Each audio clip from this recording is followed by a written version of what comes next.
Trump reiterating today he will testify, but the gag order needs to be thrown out. Watch. The gag order has to come off.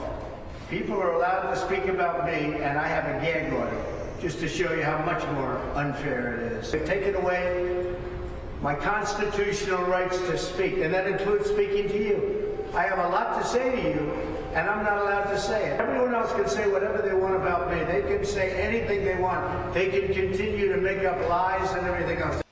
Joining me now, Fox News contributor and George Washington University law professor, Jonathan Turley. So, Professor, help me out on the gag order. There's going to be a ruling on Tuesday. He's gagged, but he continues to speak. How do you see this playing out? Well, you know, Pete, this is the troubling aspect of that order. These gag orders have become very commonplace for courts, but this is anything but your most common case. I mean, you've got a defendant who's running for president in an election that is going to turn on, for many voters, the weaponization of the legal system. This case is the best example of a politicalization of that system. This is a partisan prosecution, in my view. The case is legally absurd, and it's being brought for the political purposes and the timing by, in my view, the district attorney's office. Now, that doesn't mean that there can be no gag order, but Trump has a point here with regard to Michael Cohen. You know, this is also another uncommon aspect of the case. You have a witness who's essentially campaigning against Trump, not just talking about this case, but going on the air and campaigning against him as president, calling for people to vote against him. And you're telling a candidate that he cannot respond. In the very least, the judge could make exceptions with regard to witnesses who are now actively campaigning against a candidate for the presidency. You think so? Nothing ordinary about any of this. You mentioned witnesses, Professor. The judge also decided that Alvin Bragg's team doesn't have to give advance notice of the witnesses who will appear to testify against President Trump. So apparently his legal team will not even be allowed to know. Right now they're giving them a single name, and it will come out on Sunday night. Can that be right? How does a defendant not have the ability to know who the witnesses are?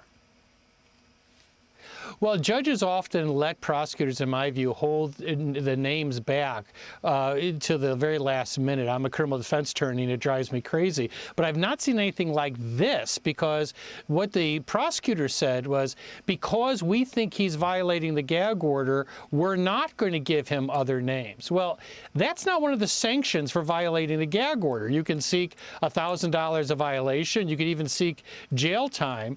But to endanger a fair trial and due process is not on that menu.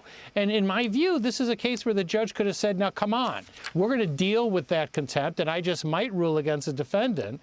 But if these witnesses may be called in the next 24 hours, you need to give those names over to the defense. Instead, the judge sort of shrugged and then said, I'm not going to delay this trial. We're starting on Monday. It's moments like that that cause me some concern. The judge has a good reputation with some, but on moments like that, I'm concerned that he could do more to guarantee the fairness of this trial.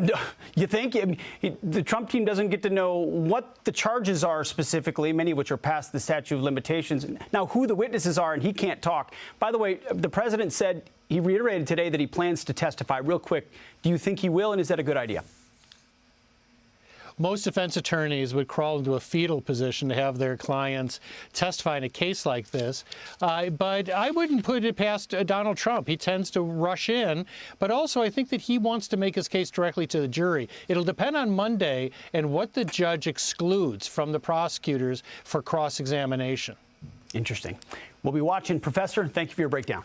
The NYPD arresting over 100 pro-Hamas, anti-Israel protesters yesterday.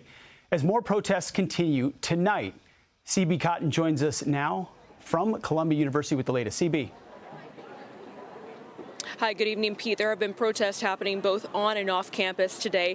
We've watched droves of people make their way here to Columbia University, protest right outside the main gates to encourage the students behind me who are calling on the university to divest from companies connected to Israel and sever ties with Israeli universities. We've heard songs, chanting, marching from the students behind me. Right now, we're going to try to go in and see if we can hear more about these students' demands. Stay with me. Hi. Wondering, can we talk to you guys about your demands for the university? We have.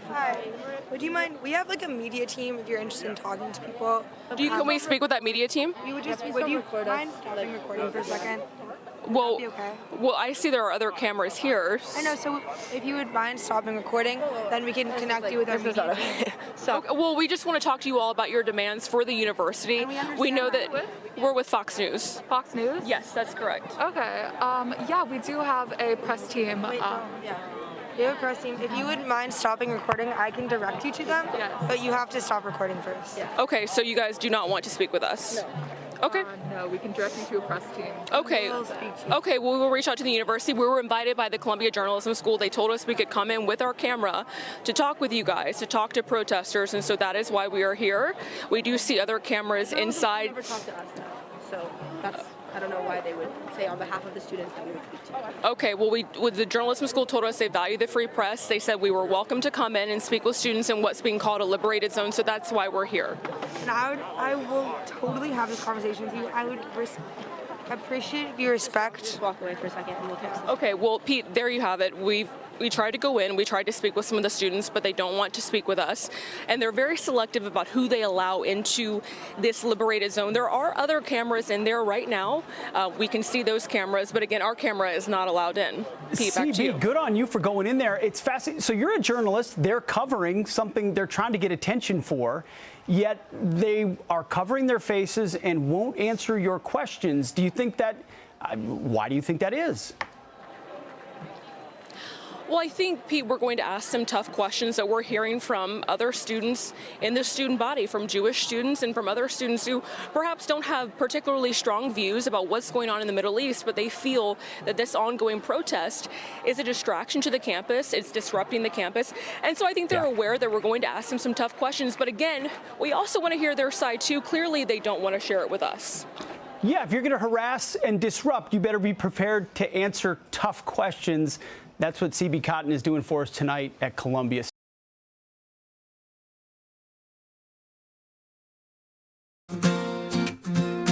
In the soft embrace of morning light, rocky and rugged, hopefully sight, a whisper of promise, a sense so sweet, reviving energy with every heartbeat. Down the stairs with grace, favorite mother, cherished embrace. Each sip, a dance of enchantment, caffeine's elixir, a daily enchantment. Coffee in the morning, my lifeline, guiding through life's chaotic design, finding every sip of morning zest. In that brew, I find my best.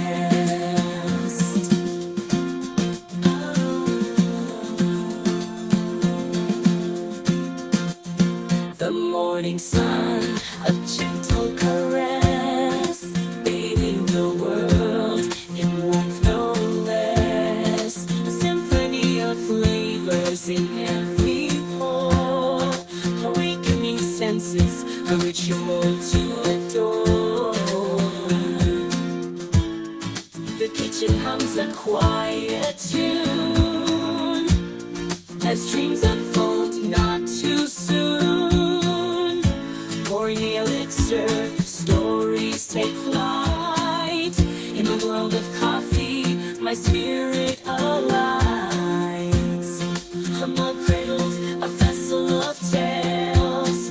Each sip, a dialogue as morning unveils. Bitterness, a new world of tales.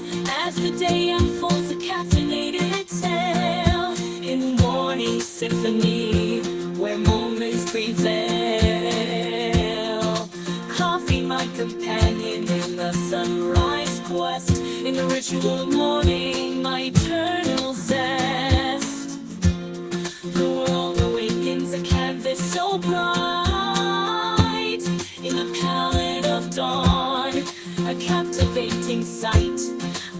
of flavors, a morning trance. In the world of coffee, life's sweet aroma.